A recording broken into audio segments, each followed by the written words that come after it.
Open a three-game series. Ben Ross, Wes Clements with you here on Pac-12 Network.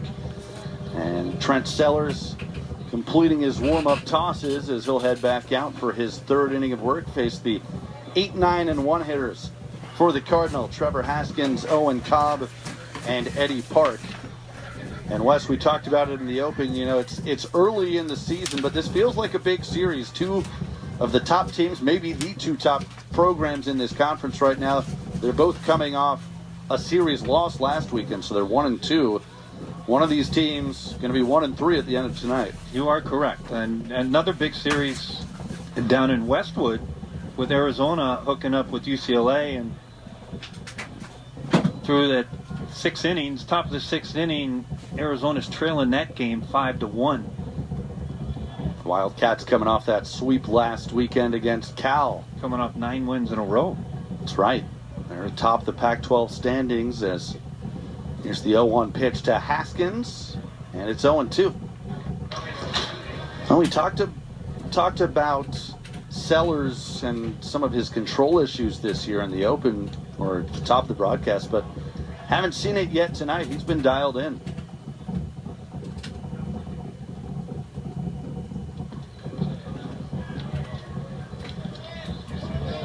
One and two. Well, we'd like to welcome those of you who just watched number 10 Washington softball take down number 3 UCLA 4-3. Ben Ross and Wes Clements here from Sunken Diamond. Number 9 Stanford and Oregon State tied 1-1 in the bottom of the third inning. The 2-2 count now on Trevor Haskins.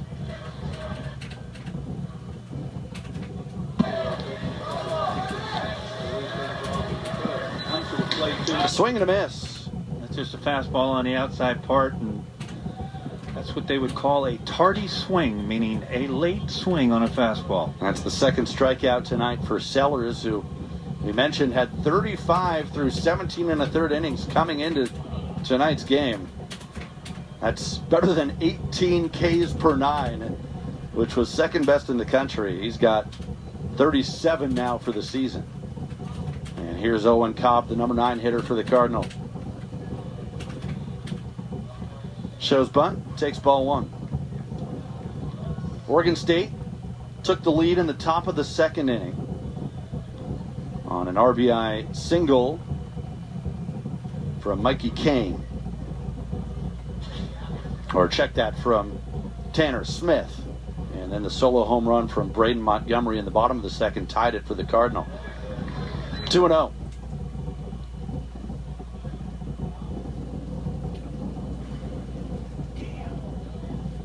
Oregon State coming in 12-5, 1-2 in conference play. Stanford at 10-5, also 1-2 in the Pac-12. Good pitch on 2-0, and it's now 2-1. We talk about some other scores. How about the job that Brian Green is doing up at Washington State? They just took a series against these Beavers in Corvallis, and now game 1 of the 3-game set with Oregon, they are up 7-1. Actually, they took care of, beat Oregon 7-1. Yeah, that's a big win. Good start to the series for them. 2-2.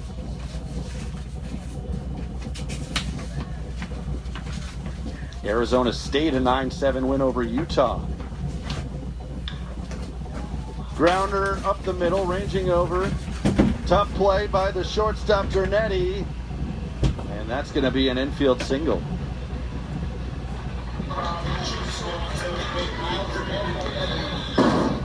Well, Dernetti's going to get to the ball. This is flat out speed. This is when legs outrun the baseball. He had a long way to go, too. Shielded sort of into the hole at short. So an infield single for Cobb. 20th hit of the year for the senior. And now back to the top of the order, Eddie Park. That's the second hit tonight for Stanford.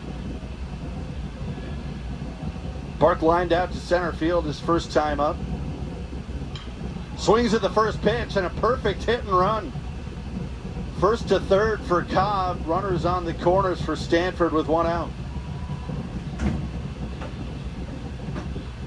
Well, it's a beautiful thing. It's fundamental hitting. And as you mentioned, Ben, hit and run. Cobb takes off. Park's job is to put the ball in play, preferably on the ground somewhere. If not there, a line drive base hit, and just like that, first and third for the Cardinal here in the bottom of the third. And the dangerous Tommy Troy coming to the plate. Flied out to center field his first time tonight, still hitting .405 for the season. 2 home runs, 9 RBIs, making his 10th start of the year. First pitch up the middle, base hit, and the Cardinal take the lead. Cobb scores, Park goes first to third, and Stanford still with runners on the corners, ahead 2-1. Well, the aggressiveness of the Cardinal has been amazing against Sellers, and Sellers and the Beavers need to make an adjustment, in my opinion. What pitches are we going to call on pitch one? Because Stanford's already told him, hey, you throw fastball on first pitch, we're going to jump on it. And just like that, Troy did. But a tremendous job of base running, and it's always overlooked. But Park had made up his mind once that ball was hit by Troy that he was going to end up on third base. And just like that, first and third, Stanford playing that game, and it's a good game to play. No question. Great base running in the inning, a 2-1 lead, and now Carter Graham, the number 3 hitter. I doubt this is going to be a fastball. 0 for 1 on the night. Up the middle again on the first pitch, and that'll bring in another run. It's 3-1. Troy stops at second. The Cardinal have the bats going here in the third. Well, it's elevated up in the zone, and you might get a trip out to the mound from Rich Dorman, the pitching coach for the Beavers. I don't know, but everything that Sellers is throwing right now is up in the zone. Well, Trent Sellers had only allowed 3 earned runs for the whole season coming into this one. Obviously, facing a very dangerous lineup tonight. The Cardinal put up 3 runs on 5 hits as Braden Montgomery steps in and takes a curveball. Now you see the first curveball on an opening pitch to a hitter. Well, now we do get that visit to the mound out of the Oregon State dugout. Rich Dorman, the pitching coach in his 4th year. There's part of me would rather seen him go out prior to the first pitch to Montgomery. I mean, obviously Montgomery, right? Very dangerous hitter. But when you go out there right now, it's like, well, okay, hold on, be careful. Well, I will tell you, having been a manager and listened to my pitching coach come back, and I'd say, what did you tell him? Be careful. And I'd say, why'd you tell him that? What do you think's going to happen?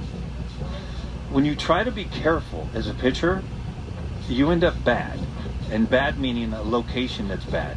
Because you're trying so hard to keep the pitch out of happy zone, the hitter's happy zone. That's exactly what you do. Braden Montgomery with a home run his first time up tonight. Last inning, that was his 6th of the year, and a chance to do some damage with 2 on and 1 out. Already 2 home in the bottom half of the third for Stanford. Averaging close to 9 runs per game for the season. They lead the conference in home runs. Well, there used to be a saying in pro ball where when a pitching coach goes out to talk to a pitcher, look for a fastball the first pitch. I don't think, I'm not a betting man, but I'm going to bet that this is not a fastball. We've seen what this young man can do with fastballs at the plate. Changeup. In the dirt, 2-0. See, now I wish I was a betting man. But well, now you're in danger zone right here, because now you're behind the count 2-0. Yep, he's sitting on something. If he throws a fastball middle, it could be 6-1 in a second. But that said, you have a freshman on deck and Moore, but he's been tremendous. And there's a changeup again. So now it's 3-0. Go ahead and ask me. What do you want me to ask? Does he have the green light? Yes. And the answer is yes. I'm giving him a green light. If you're going to throw a fastball down the middle, I'm going to let my superstar try to get this game 6-1. And it's a fastball. It's up, and just like that. Didn't want to mess with them. They are loaded, and you're right. They wanted no part. And what they're telling David Esker and the Stanford Cardinal is that we'll take our chances with your superstar freshman. Well, he did strike out Malcolm Moore in the second inning.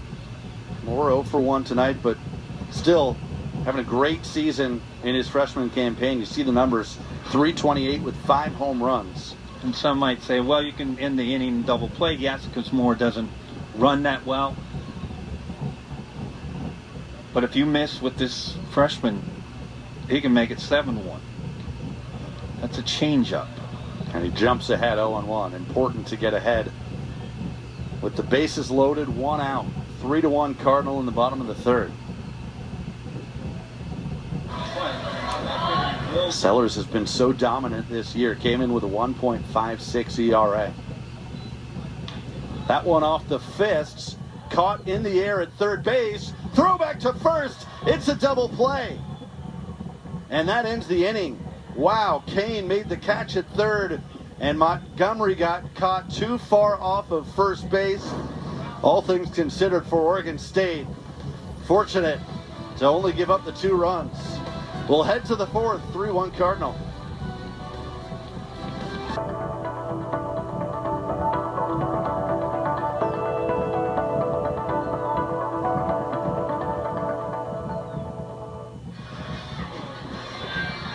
Cardinal leading Oregon State as we head to the 4th inning, the first of a 3-game series from Klein Field at Sunken Diamond. Thanks so much for joining us on Pac-12 Network. Ben Ross alongside the former Arizona All-American Wes Clements.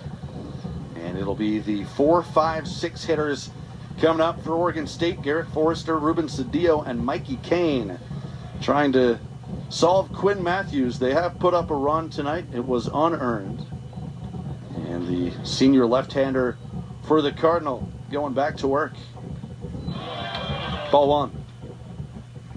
Forrester was at the plate last inning when McDowell was picked off, so he gets a fresh count. Hitting .333 on the year, and that catches the inside corner. Forrester reached on an error his first time up, scored the Oregon State run.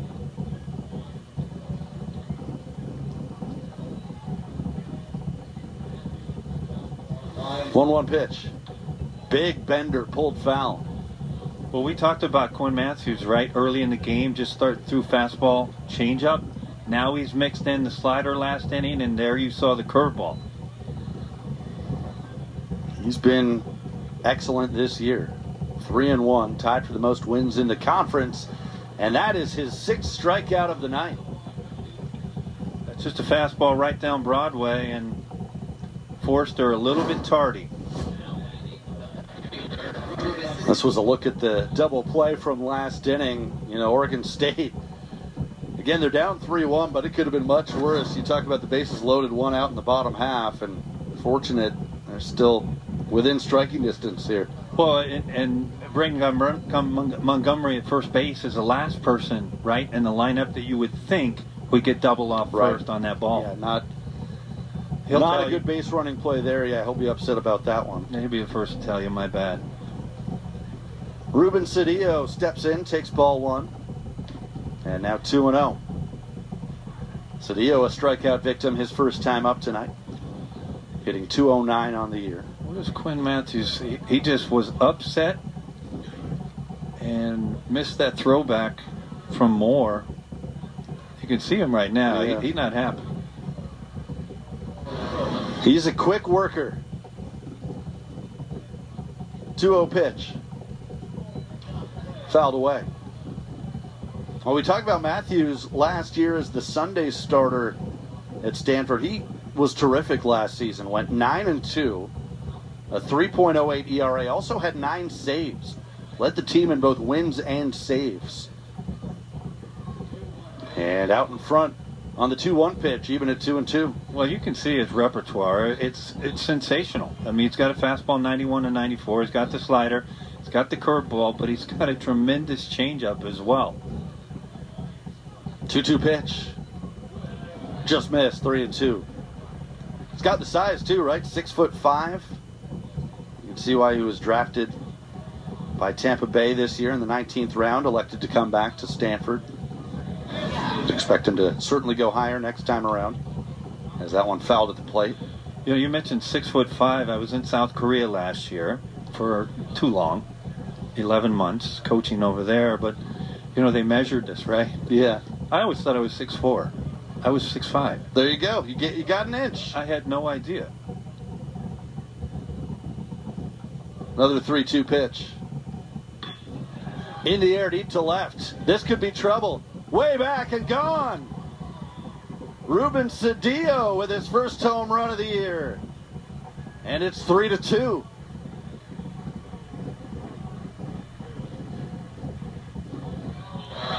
Well, Cedillo looked like got a breaking pitch there, Wes, and didn't miss it. Well, he did, and it's an interesting call, right? 3-2, something soft. You mentioned it's a breaking pitch.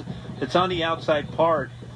But and what'll happen a lot of times with right-hand hitters, when you throw something soft, any kind of breaking pitch would be called soft, and it's a slider on the outside part. Yeah, I think he missed his location just a little bit, caught too much plate. But they'll be out in front of it a little bit, but their bat stays in the zone long enough as this next pitch is popped up to central. Mikey Kane out to center field. Eddie Park makes the catch. That's the second out. But their bat will stay in the zone long enough to get the bat head on it, and they'll pull it just exactly like Cedillo did. So just like that, it's 3-2, and that's just the second home run Matthews has allowed this year, and now close to 30 innings. And for Oregon State as a team, it's their 21st of the year. So both of these teams certainly with power in the lineup. We've seen it from both sides tonight. As a swing and a miss from Gavin Turley for strike one. Turley struck out in the second inning. Another swing and a miss, quickly 0-2. That's two changeups in a row. And you see Turley does not look comfortable. Now, freshman at the plate going against the senior left-hander. Conventional wisdom would say, why would you throw anything else? And that's my wisdom right now. Let's see if he comes back with it. Thing. 0-2 pitch. Got him swinging. Looked like he went fastball there.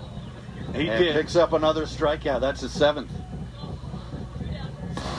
So the Beavers get one back on the home run by Cedillo. We're through 3.5 at Stanford. Cardinal lead it 3-2.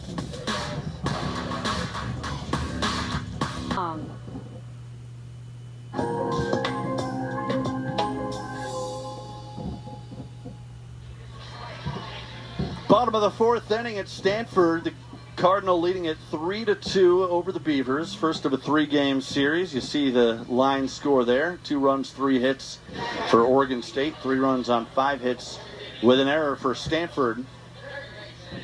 And the Cardinal will send up the 6, 7, 8 hitters. Drew Bowser, Alberto Rios, and Trevor Haskins. Trent Sellers back out for his 4th inning of work on the mound. Got out of a jam after falling behind 3-1. Had the bases loaded, 1 out, and got the line drive double play to end the inning. So Bowser steps in and takes a fastball for strike 1. Bowser 0 for 1 tonight, flied out in the second inning. Batting .265 for the year, 3 home runs, 11 RBIs for the junior. 1-1. The last opportunity that Sellers had to achieve a shutdown inning, he failed. Let's see what he does now. Goes exclusively from the stretch. That was a nice breaking ball. Buckled the knees on Bowser, 1-2. Bowser, preseason All-American, one of 6 Cardinal players named to various All-American watch lists. And a swing and a miss. Sellers got him. Chased outside. And that is strikeout number 3 for Trent Sellers. Well, as you mentioned, everything was on the outside part. That's just a fastball, about 93, up and out. So that'll bring up Rios, who we talked about in the open. What a start he's having. What a week he's coming off. Hitting .357, 4 home runs, 23 RBIs, 17 coming in last week. In 1 week. Incredible. Sunday to Sunday, 17 RBIs. Well, 11 of them came in one game against Cal State Bakersfield. That tied the Pac-12 record. And again, it's impossible, but it happened. Jeez. I mean, that's a season for a lot of people. 1-1. Rios, the junior from Bellflower, went to St. John Bosco. He's moved around, started as an infielder, moved him to catcher, now outfield, and now it's 2-1. Well, he's a guy who waited his turn, and he's making the most of it now in the starting lineup. This is his first year starting as a junior, and again, those 23 RBIs. And he's ahead in the count here, 3-1. Those RBIs good for second in the Pac-12.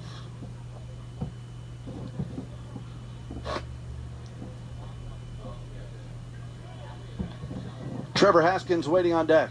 Here's the 3-1. 3-2. You see, everything that Sellers has thrown this inning has been on the outside part of the plate. And for me, if you're facing a hitter that can leave the yard, somebody that's got some pop and power, I'm going to make him leave the yard the other way. His happy zone should be middle in, so I'm going to make him leave the yard the other way. Good pitch. Caught him looking on the inside corner. That time he went to the other side, and he gets another strikeout, his fourth. Well, he did, and just as I'm talking about Sellers staying on the outside part, consistently away. Watch where this pitch is. Ben just mentioned it. This is a fastball on the inside part. Just locks him up. Period. Close pitch. That's close enough. Got the call, yeah. Right at the knees, maybe a hair below. But he has not had any of those control issues tonight. That's a changeup on the outside part. Now, Michael Fichter behind the dish is saying, hey, Ben, what are you talking about? That's a strike. Well, he's been around the strike zone. I guess my point was he's been locked into the strike zone, and I think you're going to get more calls when that's the case. As it's 0-1 on Haskins, now 0-2. But what we are seeing from Sellers this inning is no more first pitch fastball down the middle. That would be a good strategy, and yeah, that's probably a great adjustment after we saw Stanford aggressive early in at-bats. 0-2 pitch is high. Conventional wisdom says 0-2, you go fastball up. This should be something soft and away. Soft meaning a changeup, slider, curveball, away. Let's see, 1-2. You were right. Outside, 2-2. This is just the third start of the year, third action overall for Trevor Haskins. Now that's a changeup, and I don't know, you folks at home saw where Tanner Smith, the catcher for the Beavers, was sitting. He was sitting on the inside part on that changeup. Popped up, shallow right field. Turley started back, now comes in, and it's a 1-2-3 inning for Sellers. So this time around, he does get the shutdown inning, keeps it a one-run game. At the end of 4, Stanford up 3-2.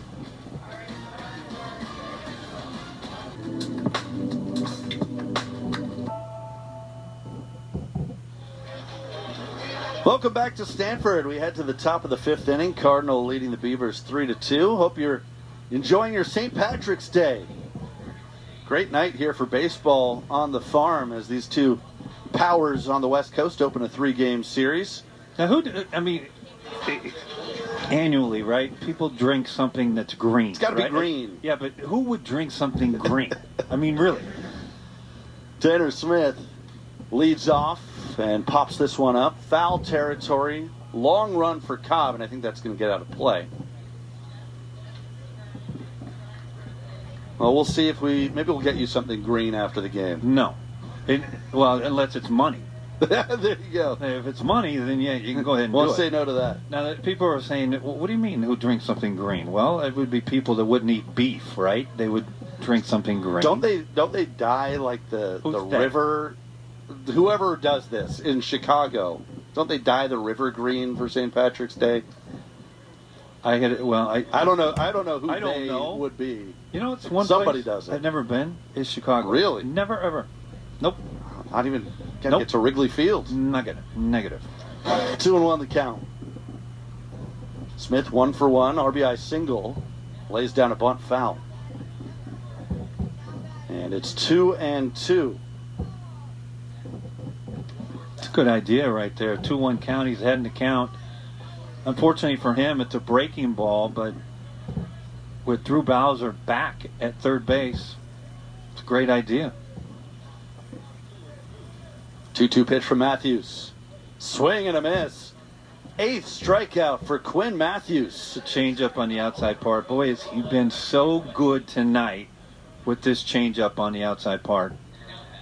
Fastball arm action, changeup speed. These Beaver hitters way out in front. So we came into this broadcast talking about the strikeout numbers from Trent Sellers, and he's got 4 of them tonight himself. But how about Quinn Matthews with 8 as Dernetti steps in and fouls it off? Let's look at the game log here for Matthews. I want to see if that's a season high. He had 10 against Rice, as that's fouled away, 0-2. But see, we talked about earlier in the game, we've talked about the rule, the new rule for a hitter. They have to be in the box within 10 seconds.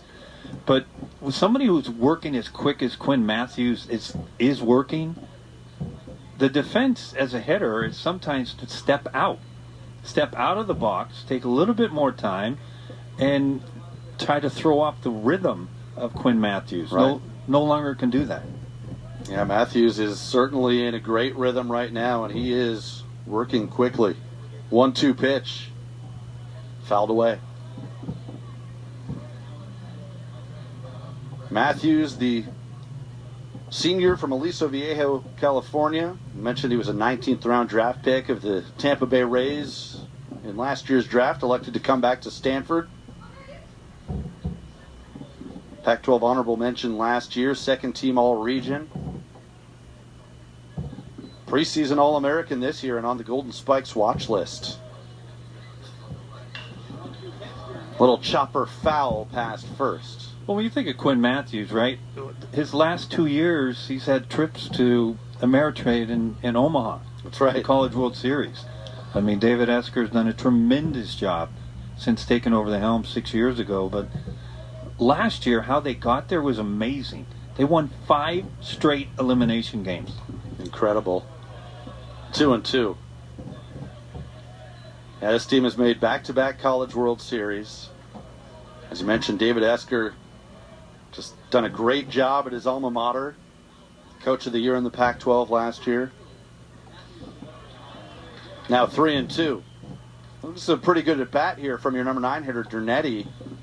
Working the count full. It is. You would expect something hard right here. Otherwise, you flip the lineup to McDowell with 1 out. Here's the payoff pitch. Outside, and he works the walk. And there's that changeup. And as I mentioned to you early in the year, I saw them at at Cal State Fullerton. And there was a lot. And listen, Thomas Eager is one of the best pitching coaches in the country. They throw a lot of 3-2, 2-strike breaking balls. I'm not sure that's the best time to do it in this situation because of what I just talked about. You just flip the lineup over, and you're talking about a 9-hole hitter. Yeah, you got the leadoff man coming up now, Micah McDowell. 0 for 1 with a walk. The caveat, it's left on left. If you're Thomas saying, shut up, Wes, I know what I'm doing. That's okay. He starts him with a breaking ball, and it's a strike. McDowell leading the team with a .385 batting average. McDowell tied for second coming in with 25 hits in the conference, I should say. So a great start to his junior campaign as he takes ball 1 away. There's so many things in the game of baseball when you're left on left right now. You see Quinn Matthews right there. He falls off the mound to the third base side. Drew Bowser at third base is playing deep. If McDowell bunts the ball to the right side of the infield, he's safe. He's going to be safe 100% of the time. Close pitch, just missed, 2-1. But that bunt from left-hand hitters is pretty much extinct in the game of baseball now. But it's the simplest one. Left on left, you got a first baseman, and Carter Graham holding the runner at first. The whole right side of the infield is open.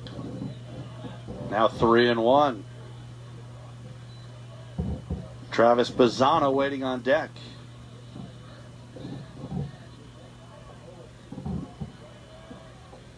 McDowell trying to reach base. Junior from Halifax, Nova Scotia.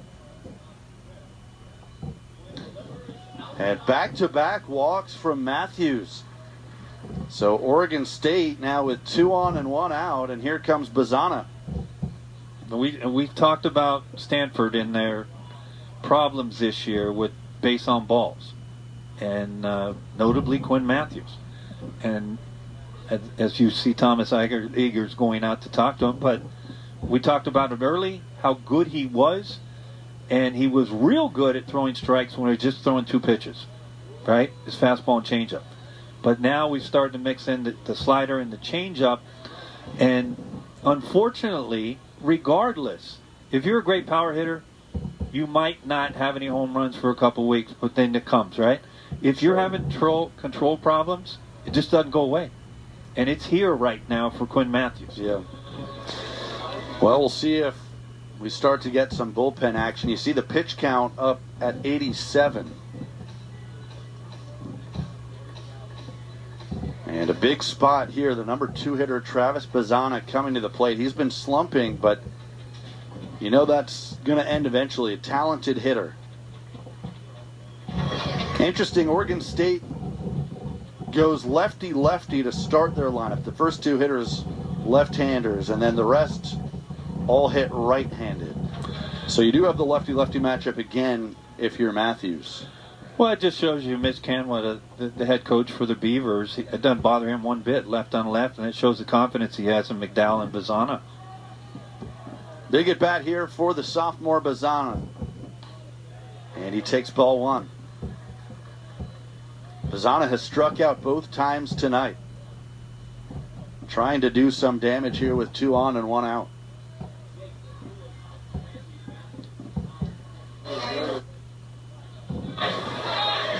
A freshman All-American last year, first team All-Pac-12. He's one of 3 Beavers on the preseason All-Pac-12 selection list this year. And the control issues still there for Matthews, 2-0. What's very interesting to me is that Carter Graham at first base is even with the bag. And you got first and second. Yeah, that is interesting. I don't know why you'd want to hold that runner all that There's close. no reason. Absolutely none at all. What it does is it opens up the 3-4 hole, the hole between Graham and Haskins at second base. Ideally, you'd want to have Carter Graham all the way deep.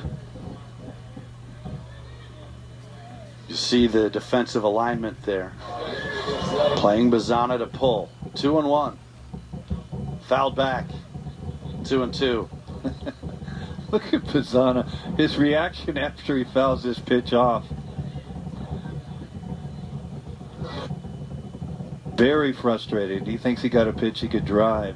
Right now, youngster, you just got to figure out how to put the ball in play. 2 balls, 2 strikes. 2 on, 1 out. Top of the 5th inning, Oregon State down 1. Lofted into shallow left. That might get down. It does. And everybody's going to be safe. It's a base hit for Bazzana. Bases are loaded. And just a little bit of bad luck there if you're Quinn Matthews. Well, what do we talk about? I talked about making contact, right? And we talk about in the big leagues how it is now, right? It's like they tell you contact doesn't mean anything. Well, we're here to tell you. We just saw it. It does. It means a lot, right? Yeah. And it's the best game in the world. And that ball, I mean, jokingly, we'd be in the dugout, a grown man hit that ball, right? A grown man hit the ball about 95 feet and got a hit. And just set it up for the Beavers, bases loaded here, chasing 1 run. And the number 3 hitter, Mason Guerra. Good pitch. Inside corner, strike 1. It's a changeup on the inside part. And now we do see a little bit of movement down in the Stanford bullpen. That pitch count getting up there, 93. Critical part of this game. Oregon State trying to tie it up or take the lead. 1-1. Guerra struck out in the first inning, flied out in the third. Making his 9th start of the season, 12 hits and 38 at-bats. He's got a home run, 4 doubles, 9 RBIs for the season.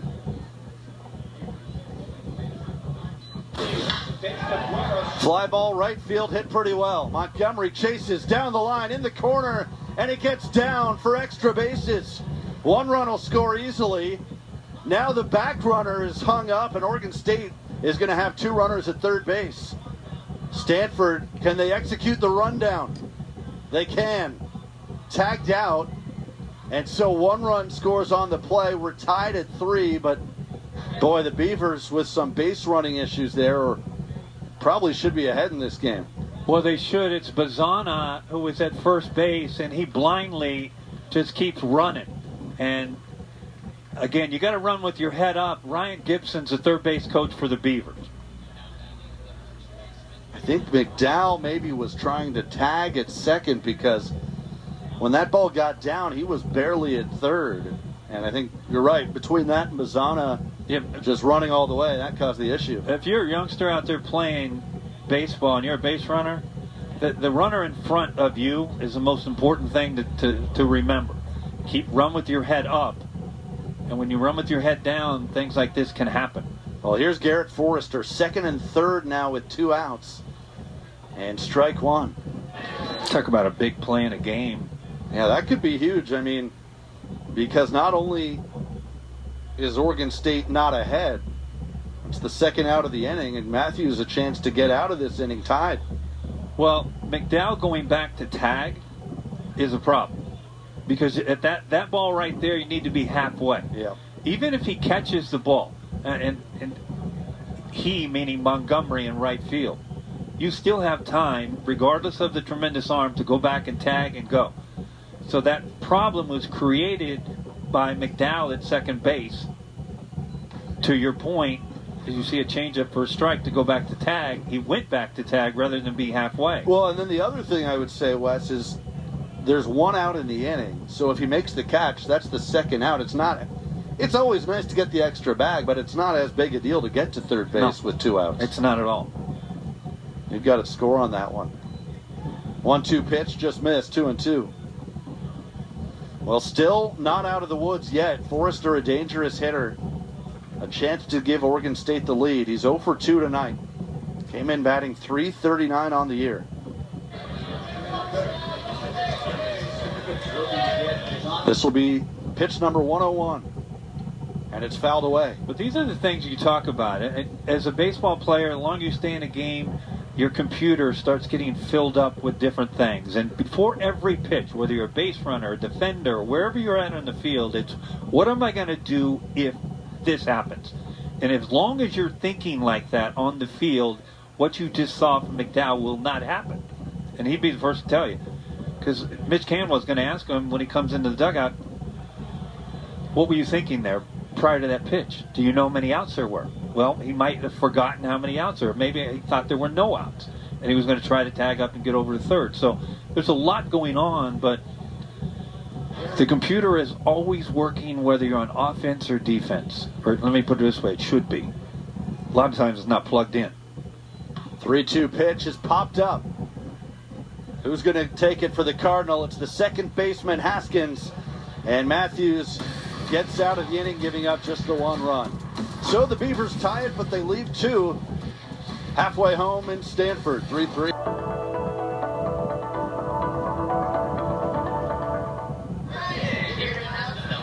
Welcome back to Stanford, bottom of the 5th inning. Little chilly after dark here on the farm. 55 degrees after a high of 67 today. Still good baseball weather. What temperature is it? 55, but Wes, look, the guy, the short sleeves, do you not bring a jacket? Come on, he looks cold. Hold on. You remember that green beer you were talking about? Oh, yeah, that's right. Maybe that'll help. You never know. Maybe that will help. I mean, just for you guys, you viewers, Ben and I are from SoCal, so 58 feels like $30. Yeah, exactly. Well, I don't know about you, Wes. I've lived up here now long enough where I've learned to bring layers everywhere, so I came prepared. So did I. I brought some hand Hanwha Eagles, all the way from South Korea. There you go. 2-0 the count on Owen Cobb. It'll be the 9-1 and 2 hitters for the Cardinal. Cobb to be followed by Eddie Park and Tommy Troy. You see there, Cobb 1 for 1 tonight. He singled and scored in the third inning. We're all tied at 3 as the count 2-1. 3 runs on 5 hits for both sides. 1 error for Stanford. Cardinal built a 3-1 lead in the third. Beavers with runs in the fourth and the fifth to tie it. 2-1 pitch, fouled away. If the Beavers end up on the short end of the stick on this game, they're going to go all the way back to this top of the 5th inning. Yeah, no question. The base running error cost them probably at least 1 run, and who knows what happens the rest of the inning. Well, there's 1 out and bases loaded and a ball that doesn't get caught on the right field fence. And they get 1 run and then an out. Nice job there by Cobb to reach out and stay alive. Well, remember, we also saw a base running blunder by Stanford when they had the bases loaded and 1 out. Montgomery got caught too far off first on the soft liner. So both sides maybe going to be kicking themselves if they come up on the short end tonight. Popped up high into the night sky. It's the catcher Smith who takes it and makes the catch for out number 1. Catchers are the best. I mean, really, when you look at it. I mean, Smith right there, you know, his buddies in the dugout will say, "What happened? Did you lose it late?" And he's going to say, "What do you mean? I had a piece of cake." Hey, man, catching, as you know, there's lots of reasons being a catcher is tough. But those pop-ups, you're the only position where it's going away from you. You turn around. You got to turn around to the ball, and the ball will come back to you. You know, I caught in pro ball. I didn't start catching until AAA, and I was lucky. And the reason I was lucky, and why I say I was lucky, is because if I started catching when I was in A ball or low A ball, you have pitchers that have great arms, no control. You don't know where it's going. So they throw balls everywhere. Yeah. AAA, you can sit on a rocking chair. Now, here's the one thing I would say. We just saw, you got Park squaring the bunt, right? And he takes the strike. So it's like, well, what were you doing there? You faking a bunt? Because if you're going to bunt, you just got a great pitch to bunt. It might be something where he just showed it to put it in the infield's minds. 2-1 now. Park 1 for 2 tonight. He singled and scored in the third inning. How tall is Park? He's not tiny. I can tell you right now, he is 6'1". Well, why does he look like he's 6'6"? He carries himself taller. And he's ahead in the count 3-1 with Tommy Troy on deck. What's interesting about Sellers has been in the Pac-12 quite a long time. I mean, he used to pitch for Washington State. That's right. Pitched his first year at Washington State before he went to LC State. Then he went to NAIA at Lewis and Clark in Idaho. Yep. That one hit well to center. McDowell tracks it down and makes the catch. So Park has made a couple of outs tonight. They've both been hit hard in addition to the single. And that's out number 2. And again, that falls under non-analytics, right? You got a youngster hit the ball hard. I mean, analytics will tell you it doesn't matter. He made an out, right? So if he strikes out, well, no. As a hitter, you hit a ball hard, you go back to the dugout. Yeah, you're a little bit upset, but you feel good about what you're doing in the box. Sure. Well, I'll play devil's advocate too, because analytics, they're big on exit velocity, and that was a good exit velo right there. Okay. So they do like to hit the ball hard. As Troy, a little check swing, did not hit the ball hard, and a routine grounder to Bizana. We'll talk so much more about analytics before the night is over. We're going to keep it right here for the moment at the end of 5. Oregon State and Stanford all tied at 3. Going to be joined by a new audience momentarily as Stanford and Oregon.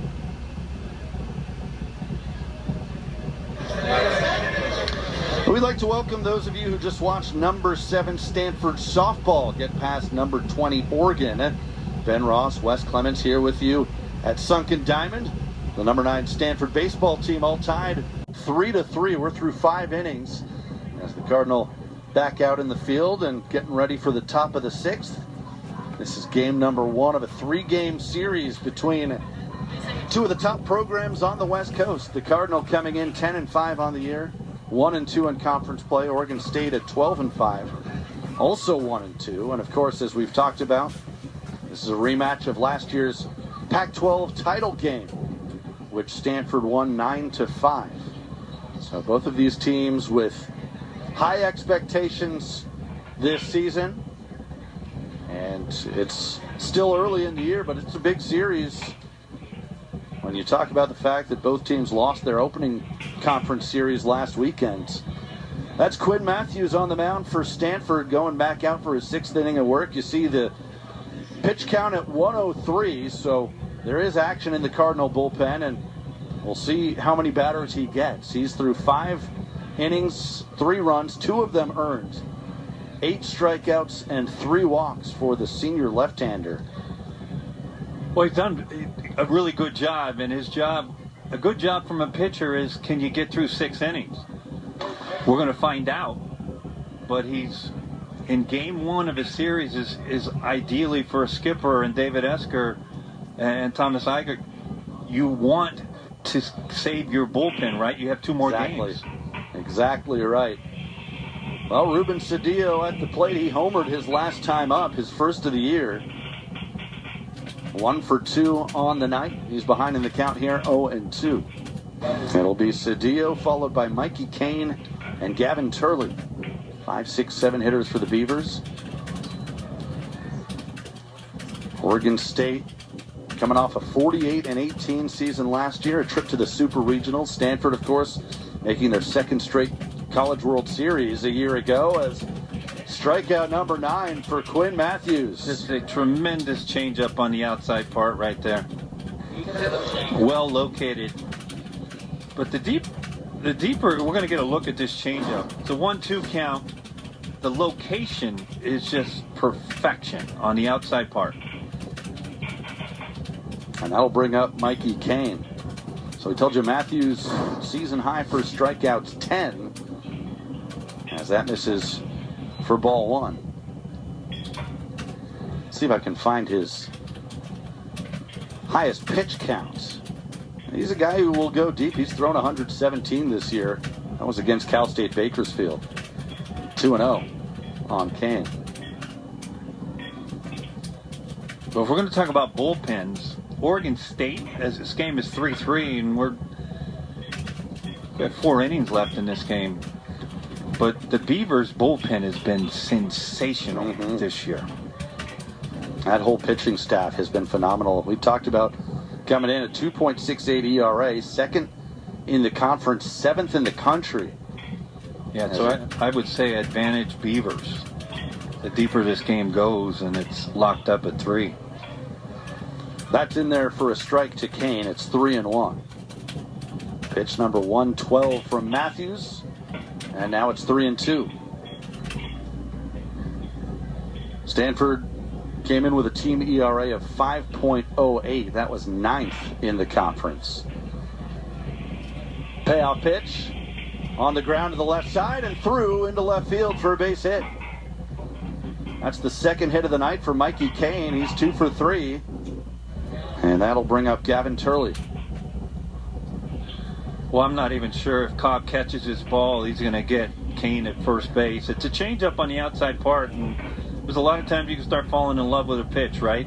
2 strikes, changeup on the outside part. Kane got fooled, but he kept his bat long enough in the zone to make contact and hooked it in the 5-6 hole. And just like that, runner at first, 1 out. And let's see if that's it now for Quinn Matthews, as you got a visit from the Stanford dugout. He's at 113 pitches. We told you his season high is 117. And it is the pitching coach, Thomas Eager.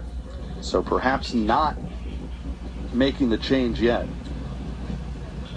Well, Thomas, formerly the pitching coach at Cal Poly with the great head coach Larry Lee, he came over here. Here you see the Stanford bullpen. And that looks like it's the left-hander Drew Dowd He's coming in? He is coming in. We're going to have a pitching change. So, we'll step aside while Dowd warms up. All tied 3-3. Top of the 6th inning. Oregon State trying to go ahead of number 9 Stanford. We'll be right back. Drew Dowd, the new pitcher for Stanford, junior left-hander from Belmont, California. Went to Sarah High School. Turned out their share of great athletes over the year. You think?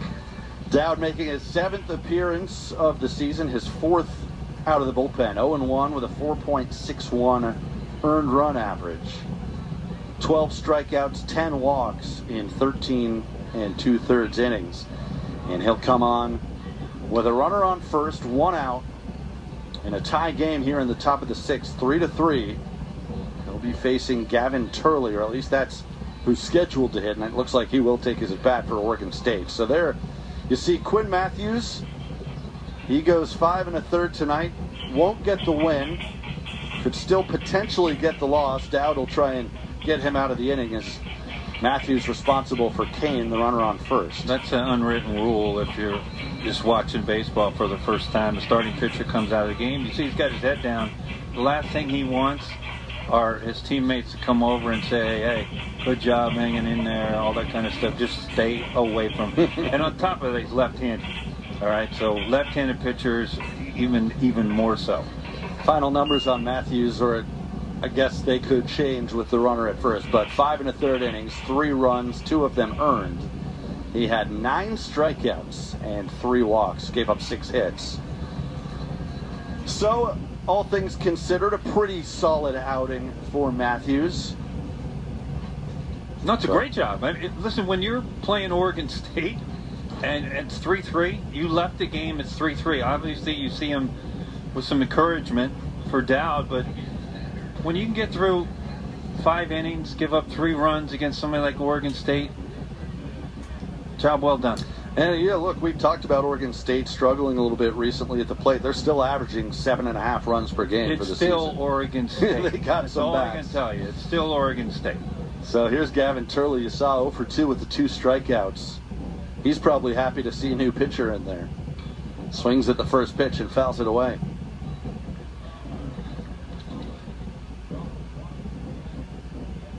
Turley, the freshman from Chandler, Arizona. He was a 19th round draft pick of the Arizona Diamondbacks.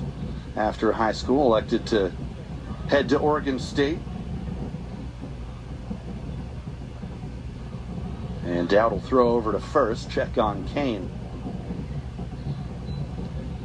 Mikey Kane, 1 for 1 stealing bases this year. Thank you. How'd you know I was looking for that? I could sense it. I had 19 different papers running around. I could just sense it. And Ben's like, I think he wants to know this. 1-1. Turley was the Pac-12 Player of the Week earlier this year on February 27th. Beavers actually swept the weekly awards that week as Sellers was the Pitcher of the Week. I think I voted for him. He's been good. Still a chance to get a win in tonight's game if the Beavers can take the lead here. 1-2 the count now on Turley. Now, we mentioned earlier, these two teams, they played 100 times in their history. Stanford has won 51, Oregon State 49. Doesn't get a whole lot closer than that. Well, we'll see what happens on this 1-2 pitch. Dowd ready. Breaking ball close, 2-2. Well, it's a very hard. That's more of a hard curveball than it is a slider. But yeah, you know, we don't get much time to talk in between pitches here. I was just getting ready to get into it's this. It's that pitch clock. The announcers don't like it. We have less time to yap. Yeah, but the viewing audience is like, thank God, just shut up. Well, there, he helped you out to throw to first. Well, he did, but I was talking again. So, again, just shut up, Wes, and say what you're going to say. I'll tell it after this pitch. We'll get to it. 2-2.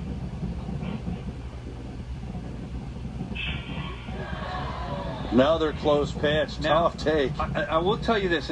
It's a great pitch, and for what I'm going to tell you. There's so many people that want the robo umpire, right? They want that umpire no more human beings, right? The definition of a strike is a ball that touches the strike zone en route to the catcher. So it doesn't have to be in the strike zone caught. That's where it crosses the plate. That right there is a robo strike, and hitters will hate it. Yeah, that's a good point, actually. If it ever does get to that, that's going to be a major adjustment for hitters, because there are a lot of pitches like that we're used to seeing called balls.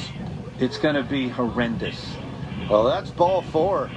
So a good plate appearance for Gavin Turley, and now 2 on, 1 out for the Beavers. Well, we talked about it in the open. The command for the Stanford pitchers has been very, quite frankly, not good the entire year. They're 10th in the conference, most walks in the conference. You know who has the most walks from an offensive standpoint? The Beavers. So it's a pretty good combination. They've got 4 walks tonight as Tanner Smith getting ready to come up. He's 1 for 2, singled home the game's first run back in the 2nd inning. Chance to do some more damage here as the Beavers looking to go in front. Well, Ryan Gibson, third base coach for the Beavers, I'm not sure what he's telling them right now. Now, it'll be interesting to see what we've got here. You wouldn't necessarily expect a bunt with 1 out already. No, but you get those, offensive conferences, you get a couple a game, 2 or 3 a game, I believe, and I don't know if he's buying time. There's nobody in the pen for the Beavers down there. Let's see if there's any movement on the bases as well. Kane at second. You like to Turley at first. Mic'd up right then. That would be. What the heck are you talking about? That'd be great. Right now? Check swing in the dirt. They'll look to first, no swing, says Jeff Henricks. Now, this is where Malcolm Moore has had trouble. Again, we've talked about him. He's been amazing as a freshman, right? You talked about him, #1 catching prospect in the country. But he has had trouble with balls in the dirt. And a young catcher, more times than not, they get really hyper behind the dish with runners on rather than more comfortable, and you got to sit. And the first thing you got to do as a catcher in your mind is block, catch, and then throw. And if you're a young catcher out there, I don't care how old you are, the first thing in order, you block the ball, you catch the ball, then you throw. And a lot of times it gets backwards. I want to throw somebody out. And so they get out of position to block a ball.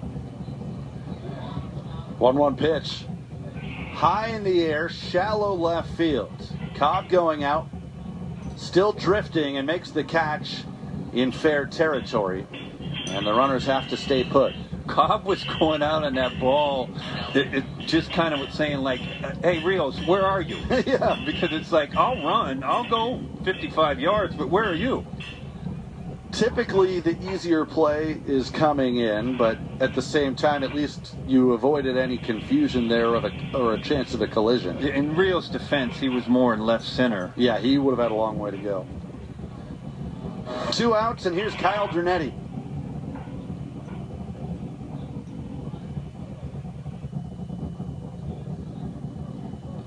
Swings at the first pitch, and it's 0-1. Boy, that ball's right down Broadway right there. Ternetti's like,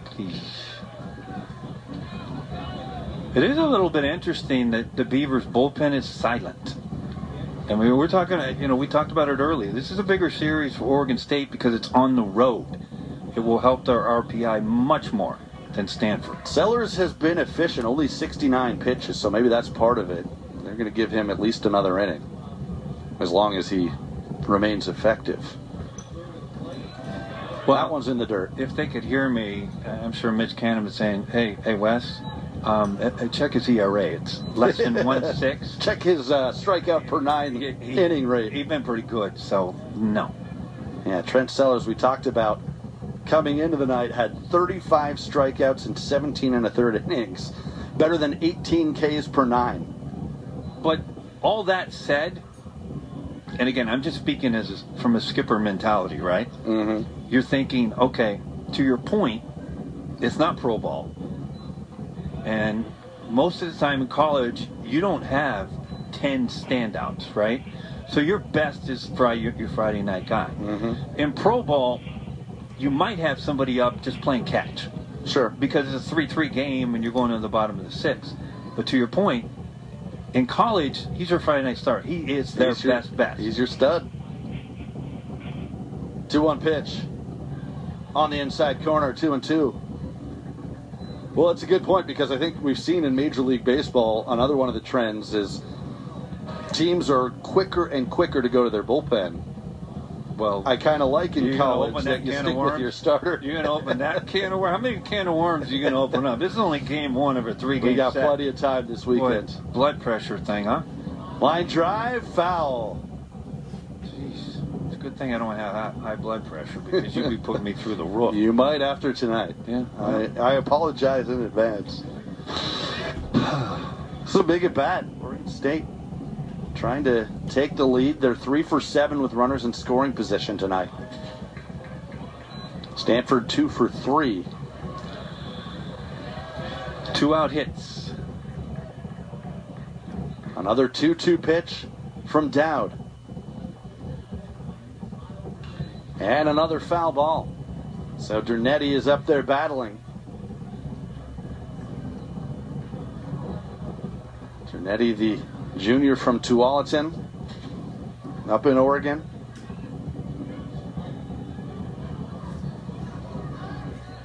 Couple of juniors battling here.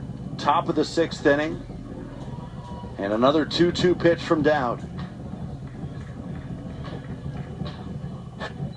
Swing and a miss. Moore throws to first to complete the strikeout. Dowd gets out of the jam. Oregon State leaves a pair and will head to the bottom of the 6th inning, still tied 3-3. Old Trapper Beef. 1-upping. I'm a big Old Trapper fan. Not bigger than me. I love Old Trapper. I love how tender it is. Don't forget the wood smoke flavor. What about the clear bag? That shows you exactly what you're getting. Savory beef. Quality ingredients. I'm their biggest fan. Old Trapper, what's your beef? The official beef jerky of the Pac-12. Will you sign my bag and my tattoo?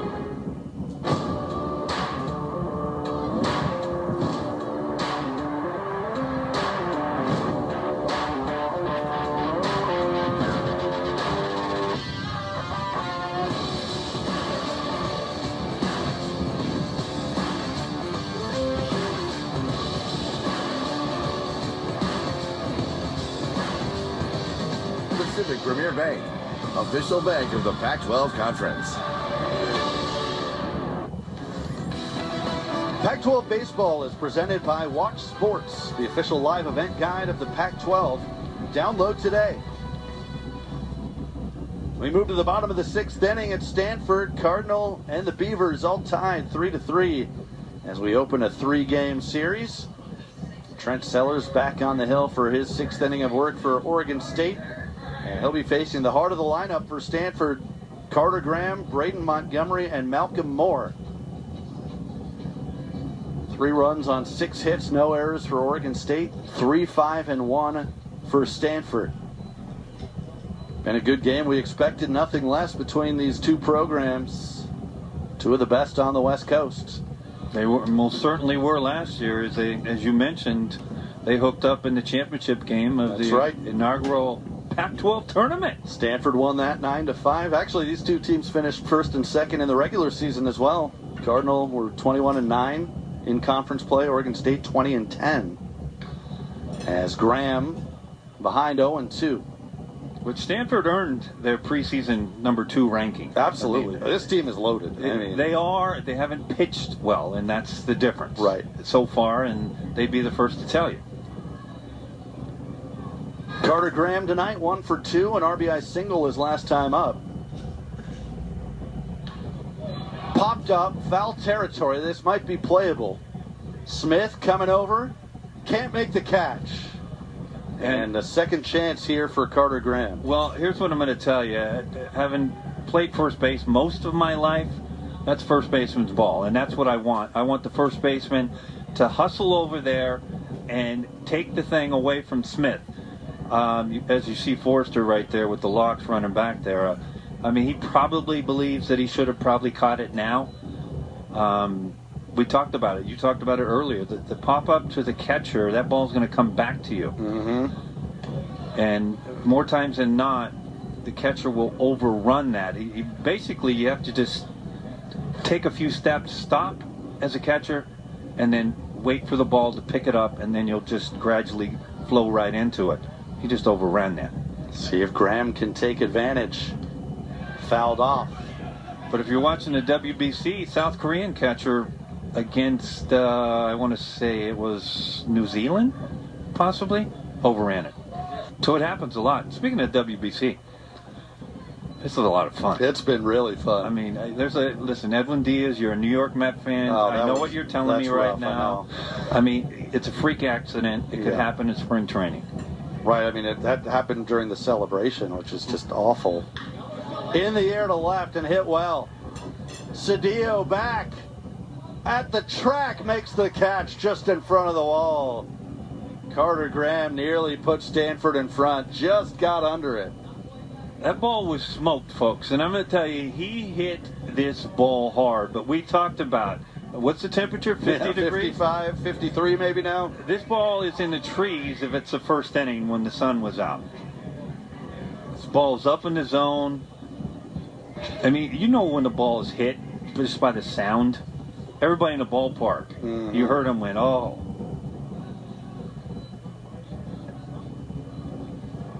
So that brings up Braden Montgomery. He did leave the yard tonight. Back in the second inning, solo home run, his 6th of the year. Yes, he did. And he held up there for ball one. Yeah.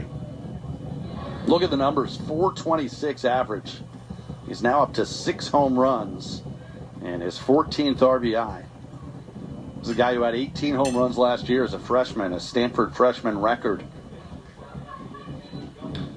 And if you're wondering, the Stanford program, all the way back to all the years with Mark Marquis, they've had some pretty good players. Some real good baseball players. Well, he was a freshman All-American last year, was Montgomery. A Golden Spikes watch list selection this year, one of 3 Cardinal players on that list. 1-1. Good pitch, got in on the hands. 1-2. Now this is baseball. This is fun to watch. I mean, scouts love this. They want to find out, again, we talked about him, youngster. So they want to find out when he faces one of the best in the country, how does he look 1 and 2? How does he battle? How does he pick up pitches? And they got everything they want right here. Sellers looks in, the 1-2. Just stayed outside, 2-2. Montgomery, the sophomore from Madison, Mississippi, went to Madison Central High School. 2-way player, outfielder and pitcher. Ripped, just foul. Change up. So once he got ahead, speaking of Sellers, 1 and 2, he threw a backdoor curveball out of the zone and threw a changeup. That doesn't tell you the respect they have for Montgomery. They understand. It's a 3-3. Listen, Sellers knows all about Montgomery. You don't have to go out there and tell him, hey, be careful here. he saw it firsthand in the second inning. Another 2-2 pitch. That got a piece of him, and he's going to take first base. It looked like kind of a check swing, but he held up, and so he's aboard. He's been on base all 3 times tonight. The home run, a walk, and now hit by pitch. Well, you see Sellers right there. It's like, did that really hit him? And where did it hit him? In the back of his elbow? Because if that's a fastball, which is what it looks like, you're going to be barking down first baseline if you're Brandon Montgomery. Well, and now Mitch Canham wants to talk it over. Thing. It's like, hey, I think we're going to get a chance to take a look at it.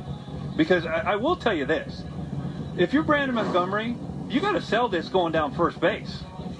Where did it hit him? Yeah, I mean, if it hit him, I think it was the back elbow, like you said. Yeah, but even so, you want to go down first base like barking like your elbow's hurting. Right. Because that's what Mitch Canwalk came out. He was like, what? Are you sure? So Montgomery is aboard. Excuse me. I don't know why I said Canwalk. Sorry, Beaver fans. You know I love you all. Send him all your angry tweets. Swing and a miss there from Malcolm Moore. I love it. We're going to take another look at this. Let's go. Get your eyes out. Let's see. Where does this ball... Okay, Yep, it does. they got him. It gets him underneath his left, right on the bow. But why doesn't that hurt? What is he made of? Honestly, very fortunate that it didn't. Because he's got the pad, obviously, on the front elbow. No, but it's inside his left elbow. Yeah. Well, fortunately, he is all right. 0-2 the count on the freshman Malcolm Moore. And a throw over to first. But speaking of Corvallis and that stadium, I mean, Chef Larry used to be up there and he'd cook in the left field line, and he used to bring us our friend Roxy Bernstein. Most of the time I was up there, I would do games with him, and he would bring us food, and boy, he was such a great cook. And I loved it up in Corvallis. Those games were amazing. Atmosphere, incredible. And I will tell you, in the history of college sports, I think what Pat Casey did at Oregon State, well, it's unmatched. I think it's the most shocking, surprising thing that's ever been done in college sports. I will tell you, long ago, I won't mention my age, but there used to be a six-pack, right? Both Arizona schools, Arizona State, Cal and Stanford, and USC and UCLA. As we get a timeout to talk a little bit. But it was the best conference in college baseball, and I think nobody would argue that.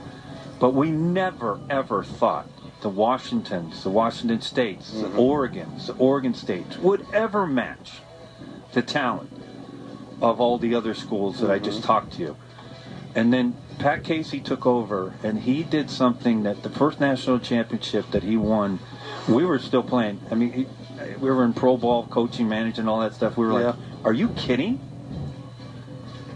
Are you kidding? There you see the Oregon State Beavers pin. Yeah, Ben Ferrer getting loose. The pitch count 83 for Sellers.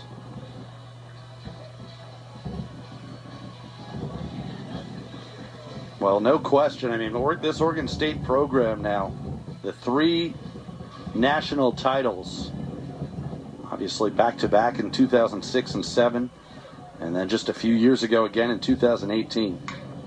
There's a line drive into right field and a base hit. Montgomery stops at second. Good throw in from right field and Turley. And the Cardinal with 2 on and 1 out. This freshman Moore is so impressive. This is a breaking ball, folks. It's not a great breaking ball. It's up in the zone, but he doesn't miss this thing. And the Beavers are going to go to the pen right now. And to our point, what we talked about last inning, right? This is a big, big, big inning. They bought enough time. Sellers has been tremendous this year, although he gave up 3 runs today, right? Still against this lineup, pretty darn good. Tell you about the new pitcher when we return. Back in a moment. When the weather gets cold, chill out with the Conference of Champions. Men's and women's basketball. This team has a lot of what it takes. Wrestling. Women's gymnastics. Stunning. Top-ranked teams. Top-notch talent. They have a chance to win it this year from the courts to the mats, down the slopes, and on ice. Here's a shot. It gets through. We've got you covered. You want goosebumps? Keep it on Pac-12 Network all winter long. May 23rd through the 27th, we're taking the field for the 2nd annual Pac-12 baseball tournament. Live from Scottsdale Stadium in Scottsdale, Arizona, the top teams in the conference. Bringing the heat, flashing the leather, and swinging the lumber. Gone! Until only one is left to hoist the trophy. The 2023 Pac-12 baseball tournament, May 23rd through 27th, live from Scottsdale, Arizona. Get your tickets today at pac-12.com/tickets. Welcome back to Stanford. 3-3 in the bottom of the 6th. The big situation with the Cardinal threatening 2 on and 1 out. And a new pitcher for Oregon State, Ben Ferrer, making his 4th appearance. You see the numbers there. Has not allowed a run yet this season. 4 2/3 innings of work, 5 hits, no walks, and 4 strikeouts. Coming off a terrific year last season when he was All Pac-12 first team. He was a 3rd-team All-American, from Baseball America and D1Baseball.com. Went 4-0 last year with a 1.72 ERA. And you talked about it earlier, Wes. It's a nice benefit when you've got as good a bullpen as Mitch Cannon does with these Oregon State Beavers. Well, they've been amazing, this bullpen for the Beavers. And you just mentioned, we just saw the numbers, just 4 innings, but no walks and 4 punch-outs. Comes in a big spot in a big game. Drew Bowser will be the batter, trying to put Stanford back in front with 2 on, 1 out. And you're right, it is a big game. We're still early in the season, but these teams have high expectations. One of them is going to leave tonight 1-3 in conference play, as that's ball 1 to Bowser. Well, this is the situations that the Cardinal had the last 2 games at USC where Drew Bowser was not going to hit. He missed the last 2 games of that series, as did Tommy Troy. Both back in the lineup tonight, which is great news for the Cardinal, and now it's 2-0 on Bowser. Well, you see the first 2 pitches from Ferrer are 2 back-to-back changeups. Now, you want to talk about a money pitch, an important pitch of the game? Keep your eyes open. This should be fastball. Here it comes, 2-0. There it is. He was ready for the fastball, just missed it. Oh, I love this game. Oh, I love it. It's a good swing. If that ball is down in the zone, it's leveled up. Bowser flied out in the second, struck out in the fourth. 0 for 2. Popped up, that'll get out of play. And the count even 2 balls and 2 strikes. Now you see the situation. We talked about one knee, right? And you see Tanner Smith for the Beavers. He's on one knee back there. Right. And I want you guys to think about this at home. It's first and second, and it's a 2-2 count. Previous pitch was a 1-2 count. If it's a breaking ball down in the dirt. Well, that's a line drive into center field. Montgomery had to wait to make sure it got through, so he only moves up to third. But the bases are loaded with 1 out. It's a hanging breaking ball, and Bowser doesn't try to do too much with it and just feathers it into center field. We'll get a look at it right here. It's a breaking ball up in the zone. And just like that, the Cardinal have bases loaded and 1 out here. But back to my point about blocking balls with one knee. If it's a breaking ball in the dirt, I will tell you a million times over, and nobody can convince me any different. When you're up on 2 legs, it's much easier to extend and get out to the right, which is where you'd have to do to block breaking balls, which is exactly where that one is. But if the ball's in the dirt, runners at first and second get over to second and third with 1 out. Right. Now they can score. You have to make the other team, the Beavers have to play infield in. So there's a lot that goes along with why.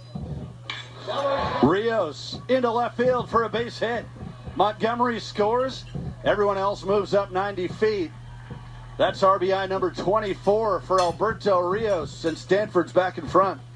Well, we talked about him in the open last week. He drove in 17, and he does not miss his hanging breaking pitch from Ferrer. Rios now in sole possession of second place in the Pac-12 with those 24 runs batted in. It's just location when you're talking about breaking ball, folks, and it's just up in the zone. And Ferrer has not been sharp so far.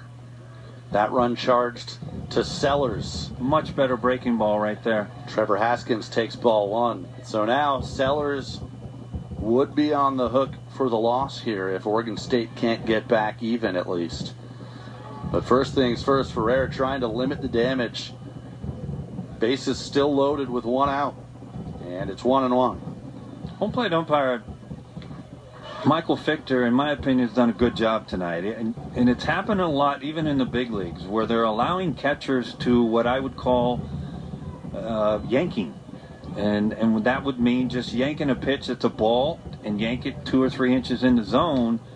And MLB umpires many times are giving it. And that's what your point about going down on one knee, they're going to tell you they get more strikes. Right. That's not what's getting it.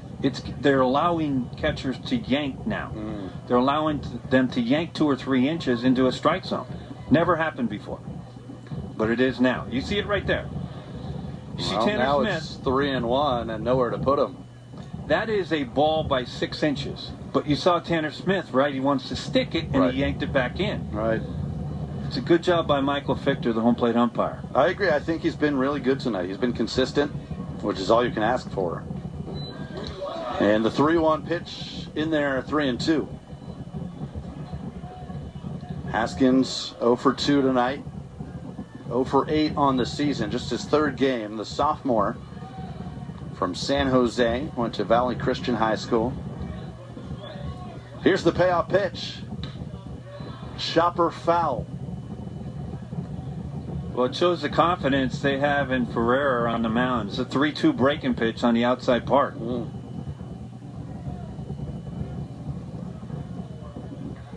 First team all-conference last year was Ferrer. Preseason all-conference this year. Senior from Alpharetta, Georgia. Ready with another 3-2 pitch. Up the middle. Into center field for a base hit. Moore scores. Bowser will stop at 3rd. And Stanford just keeps hitting. It's 5-3. Well, Haskins stayed in, fouling off the breaking pitch on the previous pitch, and the Beavers gave in, and Ferreira threw a fastball middle, and Haskins just feathers it into center field. You take a look at Ferreira, and he has not had an outing like this year. Yeah, he's getting hit a little bit, and again, this Cardinal lineup is so dangerous, top to bottom. That's the first hit of the year for Haskins, 2nd RBI. And Owen Cobb fouls the first pitch. Cobb, the 9-hitter for Stanford. He singled in the 3rd inning, came around to score, and then fouled out in the 5th, 1 for 2. But the Cardinal looking for more. They have a chance to really break this game open. Just outside, 1-1. Well, there's only 1 out, so the Cardinals are 1 out away. As Cobb's going to go have a offensive conference with David Esker. Yeah, there's a good look at the Cardinal head coach, or at least the back of him, in his 6th season now on the farm. You got some gamemanship going on right now. And I'll tell you what, David Esker, in my mind, went out there to talk to Cobb, to put a seed in Mitch Canham's mind. Hey, we might squeeze right here. We might squeeze. Interesting. So there's a lot of stuff going on. There's a lot of baseball gamesmanship going on here, because it looks like he may have missed a sign. Maybe, right? So now that you put that seed in, and now grounded foul. Of course, he's swinging. 1-2. But there's, in my opinion, that was some gamesmanship from David Esker. He used to coach at your school, didn't he? He certainly did. Great job at Cal, 18 seasons there. Now, as we said, in his 6th year at Stanford, 717 wins between the two. I've done games with some other guy that's a Cal fan. I forget his name. Is it a guy who named one of his children Berkeley? Maybe. Right. Yeah, maybe. Our good buddy Roxy? Yeah, that's probably him. 1-2 pitch. They'll check to first, no swing. That's a good take. Good 2-strike pitch. I got a feeling he's actually watching this game. He could be. I just have a feeling. Hope Roxy and everyone else out there having a great St. Patrick's Day. 2-2 pitch. Just got a piece. It's a real good changeup on the outside part. As you see Cobb just fighting it off. I mean, just to give you a sense of how tough this Cardinal lineup is, I mean, how often do you have a senior hitting .317 in the 9 spot? Not very often. It's pretty good. There's no easy outs. And we talked about Alberto Rios and all his RBIs. He's hitting 7th in this lineup. Yeah, I mean, geez, if you're Rios, hey, coach, last week I drove in 17. You think you could move me up in the lineup? No. 2-2. Ferrer ready. And got him swinging.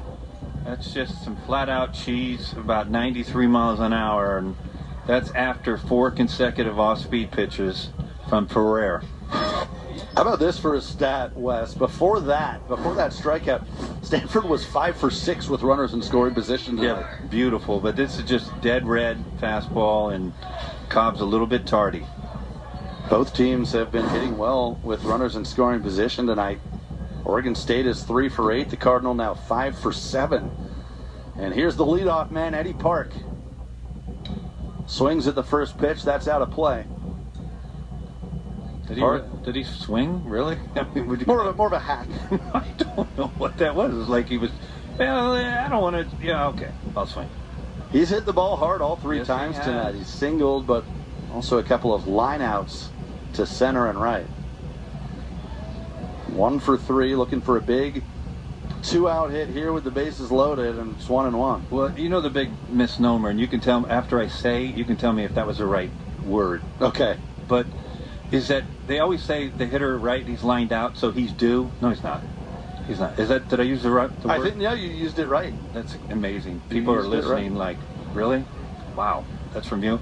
But is he not due? No, is that not how statistics work? But that's what you hear all the time, right? Oh, well, he's due. He hit the ball hard 3 times in a row. You tell me, because you're the player. I think as a hitter, you tell yourself that, right? Like you said, you can go back to the dugout after you hit it hard and make it out. Feel good that you had a good at bat. You have to think, all right, it's coming. I'm due. Well, you don't think you're due. You just feel good. Yeah. You don't think, but it's everybody else that says, well, he's due. Okay. No, you're not. Okay. I mean, one of my mentor, Matt Galante, former manager with the Astros and the Mets and everything else, he came up to me in the dugout one time. He said, hey, I had 3 hits in a game. He said, hey, Clemmy, what do you think the odds are you get a hit here? 3-1 in there, 3-2. And I said, well, I already got 3 hits. I'm only hitting 310, right? And he goes, I said, it's probably none. He goes, no, 50-50. 50-50. You either get one or you don't. Yeah. And you think about it, it's true. Yeah. Big pitch. Runners will be on the move. 3-2. In the air, deep to right. Turley going back, looking up, gone! A grand slam for Eddie Park.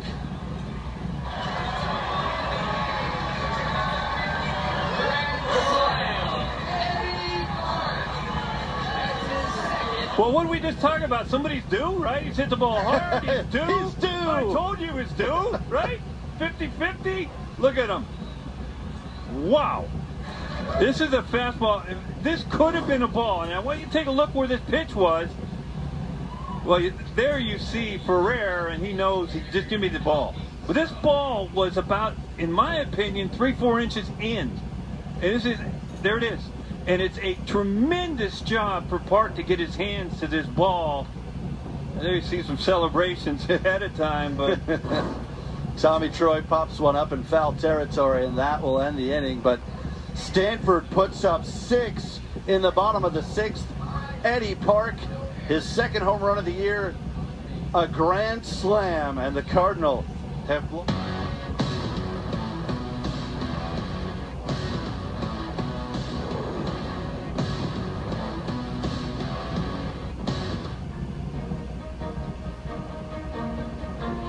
I know for me, I mean, mental health is just as important as physical health. And I encourage anybody and everybody that if you're going through something, definitely try and find someone that you're close with or that you trust to definitely speak about something, and just don't try and do it on your own. Just having that open line of communication to where individuals are comfortable, because communication, I think, is really important. If your mental health isn't optimal, then your physical health, all those other aspects in life aren't going to be as good. You go to the training room to get taped or get a bump and bruise at practice. There's no stigma if you're going to the training room. If you're going to the weight room trying to go get stronger, you want to go talk to someone or get some help, it's the same thing. I think it's important for yourself to, make time for the things that you really enjoy.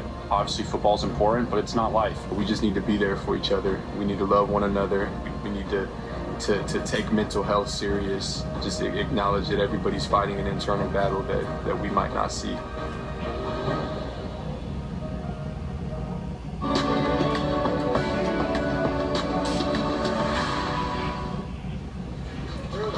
Stanford leading Oregon State 9-3 after the grand slam by Eddie Park to cap a 6-run bottom of the 6th. Wes, you know that was their first grand slam of the year. I made a note of that. Stanford coming in, they led the Pac-12 with 25 home runs. They're now up to 27. That was their first grand slam of the year. Well, it came at a big time against a big-time opponent in a game that is much needed for Stanford. Chance to get back even in conference play. The Cardinal at 10-5 overall, 1-2 in the Pac-12, and Park's out there saying, "Hey, Brendan, you think you could hit the ball far?" Yeah, he's having himself a night, 2 for 4, and as we said, even the 2 outs he hit hard. You know, I do have an affinity for his number. 22. Yeah. Was that your number? Kinda. Yeah. Kinda for some of the time. It was actually on my license plate, West 22. Oh wow. Yeah. Well, then it's your night. Aren't you going to ask me what kind of car it was? What kind of car was it? It was a convertible Mustang. Oh my goodness. Yeah. Just cruising around. Barely got to Tucson, and then the radiator blew. Oh man. Michael McDowell leading off the top of the 7th, facing Drew Dowd, who is back out for his second inning of work out of the Cardinal bullpen. Top of the order here for Oregon State. Now all of a sudden trying to dig out of a 6-run hole. McDowell, Travis Bazzana, Mason Guerra. And that was ball 1. McDowell, a couple of walks tonight. He flied out in the first inning. He's been on base with those 2 walks.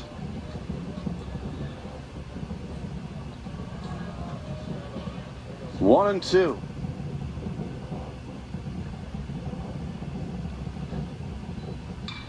And that's fouled away. 3 runs on 6 hits for the Beavers, 9 runs on 10 hits with an error for Stanford. First game of a 3-game series. As you see some action in the Stanford bullpen, that's Ty Huber, the right-hander, getting loose. Dowd now in line for the win. Coming out of the pen. Just missed there, 2-2. Well, David Esker and Thomas Eager, pitching coach for Stanford right now, are thinking about is we got 9 outs. We got to get 9 outs. How are we going to get them? Got a 6-run cushion. They try to milk Dowd for another inning or 2. Grounder to third. Bowser was placed perfectly. Strong throw, 1 out. I think if Dowd continues to be effective the way he has, might as well leave him out there. Well, when you think about the Oregon State, and when you make these decisions, you're thinking as a skipper, well, how many left-hand hitters does Oregon State have in their lineup? Well, you've seen them. They're hitting 1 and 2. Exactly. Right? So they're only 2. So it might be much different. You're thinking if they had 4 or 5 left-handers, because you'd say, hey, let's get Dowd out of this game because we got 2 more games after this.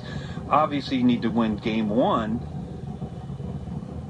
But with only 2 left-handed starters, as far as hitters in the Beavers lineup, you might be thinking different.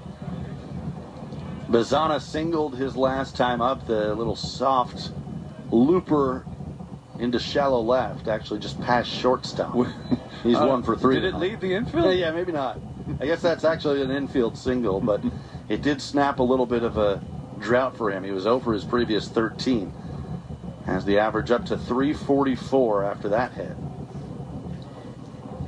Preseason all Pac-12 pick, first team all conference last year. A terrific talent. Sophomore from Sydney, Australia.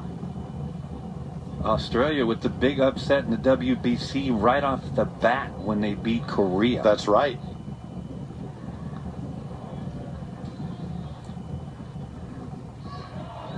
Oh, that's a tough one to take. Called a ball, 2-2. Tough one to take, a good take, and a great pitch, yeah. Well, Wes, you talked about liking guys playing multiple sports in high school. Wait till I tell you the sports Bazzana played. As he sends that one to left, hit pretty well. Back into the corner and off the wall for extra bases. Bazzana cruises into second base with a 1-out double. Just to finish that thought, in high school, Bazzana, we told you he's from Australia, so he played cricket, captained his team to a championship there. Go ahead. Track and field, basketball, soccer, and rugby, and baseball. How do you do that? How did he have any free time? How did he have any time, period? How long is a high school over there? I mean, how long do you go to high school? Well, okay, this was from grades 7 to 12, where he played these sports. Oh, okay, there you go. So he had a couple extra years. This was over 6 years. Well, Malcolm Moore, the dugout sent Malcolm Moore out there to go talk. Maybe just buy some time. Yeah, they were just buying some time to get the pen hot. Well, as you mentioned, the first two hitters in the Oregon State lineup are left-handers. The rest are now righties, so we'll see if David Esker wants to go to the right-hander Huber, who's getting some warm-up tosses in the pen. Stanford has a little cushion now, up by 6, but we've seen how quickly that can go away. And we've talked about the Cardinals pitching this year. It's been a little bit of an issue. They've got a team ERA of 5.08, trying to find some reliable arms in the bullpen. You are correct, and yes, Stanford has a 6-run lead, but as you mentioned, and now they're going to make the pitching change.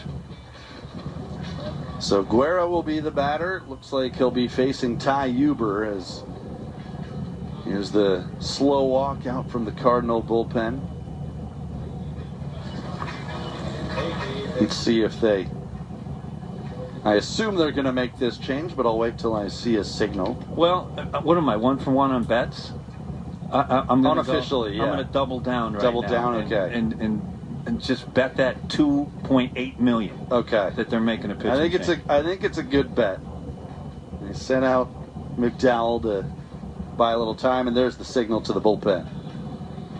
So you are 2 for 2. You are 2 for 2. You doubled down. You're rich. What am I? 5 million? At least. We'll be back in a moment. 9-3 Stanford.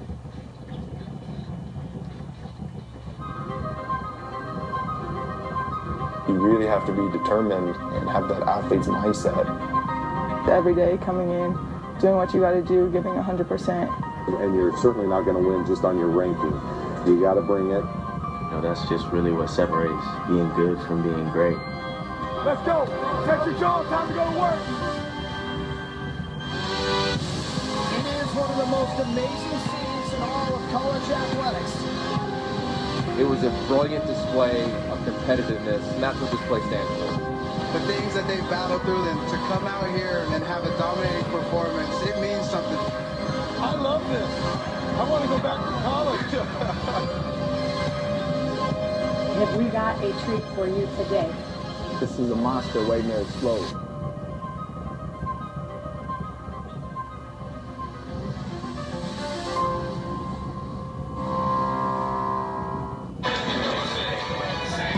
Pac-12 baseball is presented by Rawlings. Champions choose Rawlings.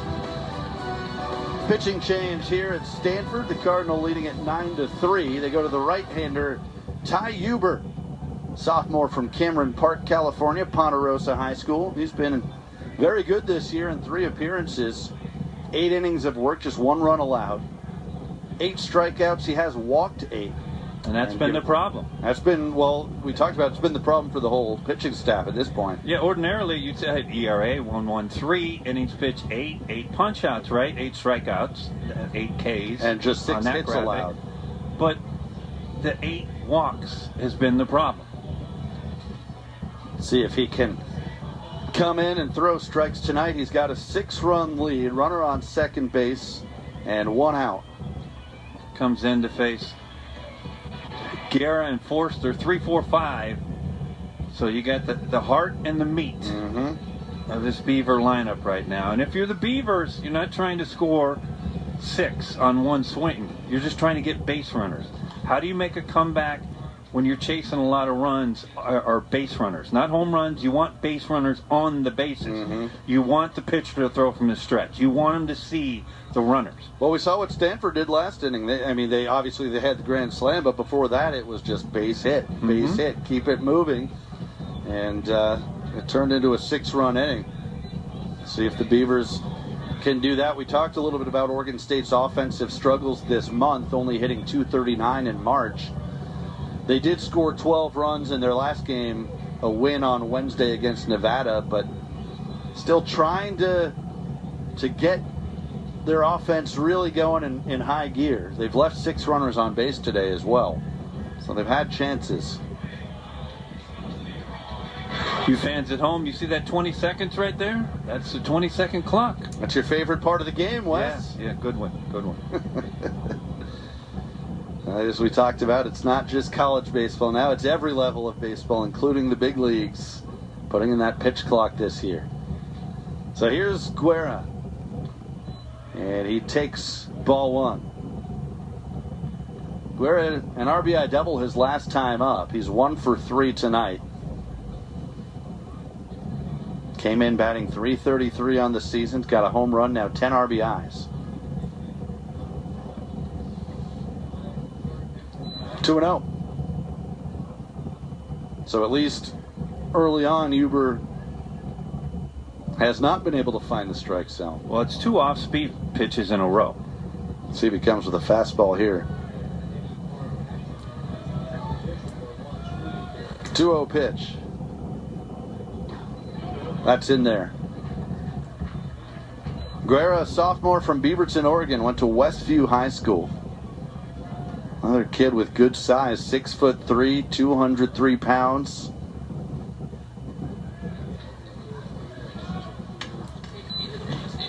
It's a slider on the outside part. That was well placed. 2-2. A lot of guts to call that from the Stanford dugout. Up 6 runs, 2-1 count, 1 out, 3-hole hitter, and you call an off-speed pitch, but that's confidence they have in Huber. Here's the 2-2. Fouled away. You mentioned Huber, a sophomore from Cameron Park. He was a 3-sport guy in high school, played football and basketball as well as baseball. Good hitter in high school as well, hit .351 as a senior. You can tell he's an athlete. Another 2-2 pitch. Good block. 3-2. Good block by Malcolm Moore back there. Now again, you people would probably say, hey, didn't you say you can't block on one knee? Well, he didn't have to move at all.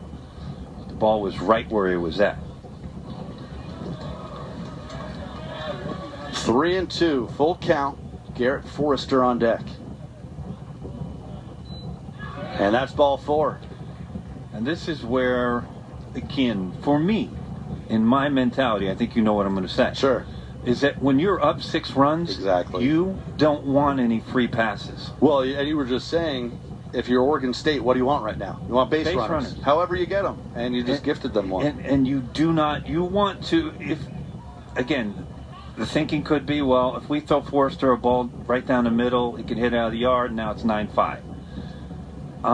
What are the odds that somebody hits a home run? Pretty low. What are the odds that somebody gets a hit? And as you said, it's still 9-5. What are the odds that somebody reaches first on ball 4 that's 1,000% of the time? 1-0 on Forrester. Well, and I think the reason that walks can be so dangerous is because a solo home run, a 2-run home run doesn't kill you. You put on base runners and then you give up the grand slam or something like that. That's what hurts you when you're up by 6 runs, especially. Well, what's interesting about this Beavers offense is they have the most walks as hitters. Yeah, that's right. They came in with 110. But they also have the most strikeouts. So normally you wouldn't even find those combinations together because you have a free swinging team that strikes out, but they walk the most. That is interesting. Yeah, that you're not going to see that You don't often. normally see that. Well, ahead in the count here again. 2-0 on Forrester.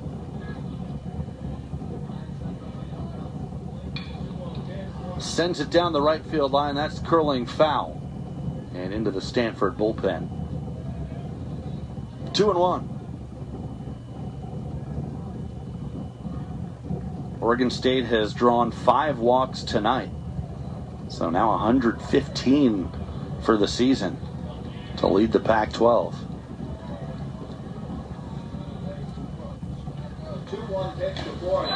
Tipped into the glove for strike 2.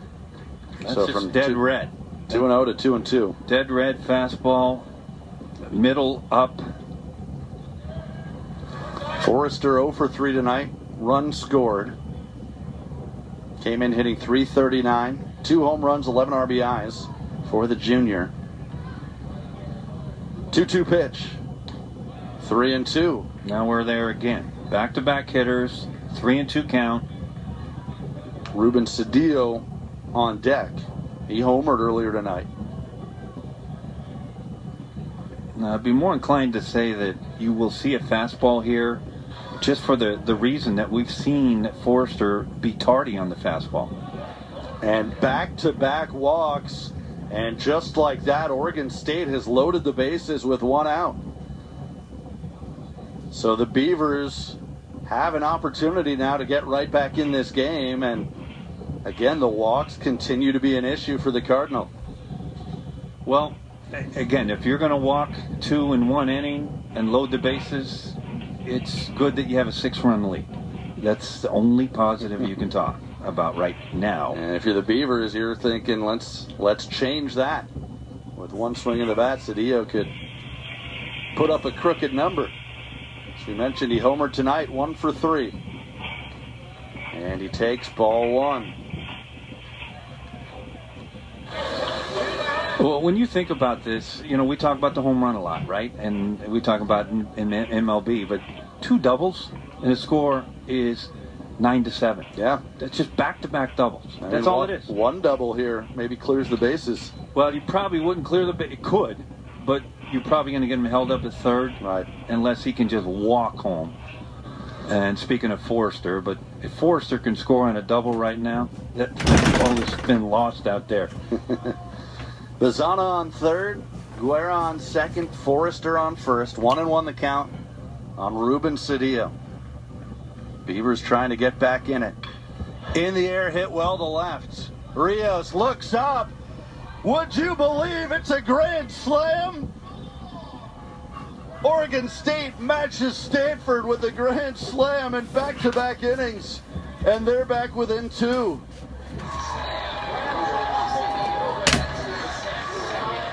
Incredible. Well, it's the best game in the world, and I say it all the time, every broadcast, and this is why. This game is not over until you get 27 outs and you have a lead. And we talked about it. We're going to take a look at this. It's a hanging breaking ball, and it's middle, and Cedillo does not miss this thing at all. 2 home runs tonight for Ruben Cedillo, his first 2 of the season. He's driven in 5 runs. And another pitching change for the Cardinal. So Oregon State has gotten right back in this one. It's 9-7. Still 1 out in the top of the 7th. And we'll tell you about the new Cardinal pitcher when we come back. Don't go away. Pac-12 Our Stories takes you behind the curtain to bring you the most compelling and emotional stories from the Conference of Champions. My dad always told me, control what you can control. I nailed it down to football when I realized I truly have some talent in this sport. Cal football has been the most amazing place to embrace our family. Pac-12 Our Stories. Watch the latest episode anytime on Pac-12 Now. Presented by Chime. As we celebrate women's history, the Pac-12 Conference recognizes women who have contributed to the successes of so many. To the student athletes, coaches, administrators, professors, academic leaders, and trailblazers who have made a difference, we thank you. May women's history, equality and opportunity, education, achievements, courage, strength, and leadership be championed every day. Champion her. Pac-12 Conference.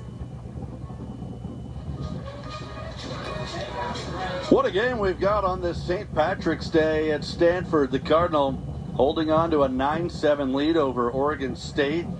Another pitching change here for Stanford as the Beavers have gotten right back in this one with a grand slam from Ruben Cedillo, his 2nd home run of the night, Wes. Well, it's a hanging breaking ball middle, and he hits it to left center, and Roberto Rios just out of respect to make some move on that ball, but that ball is up in the trees. So Eddie Park had the grand slam for Stanford in the bottom of the 6th. Oregon State comes right back with a grand slam of their own. And from a 6-run deficit, they're back within 2. And still just 1 out in the 7th inning.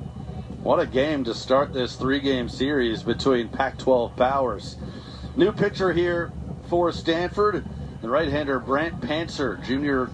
from Georgia, comes into the game. You see the numbers there, no record, making his 9th appearance, a 3.0 ERA.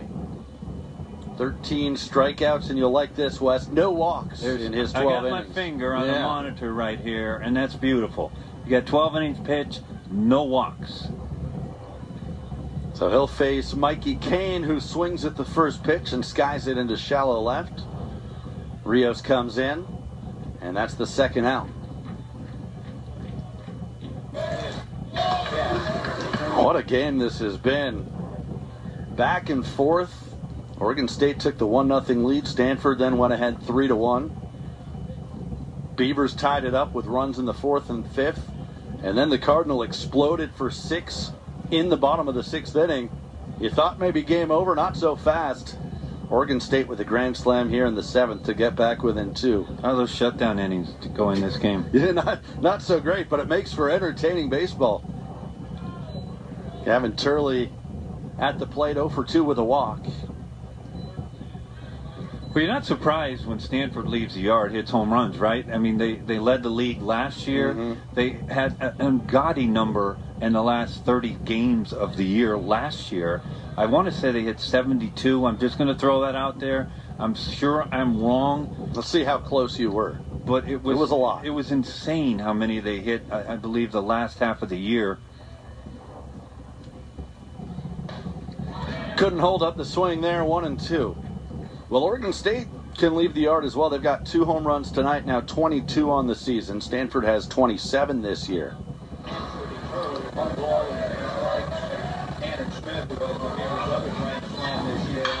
A little chopper right into his leg, and it's still 1-2.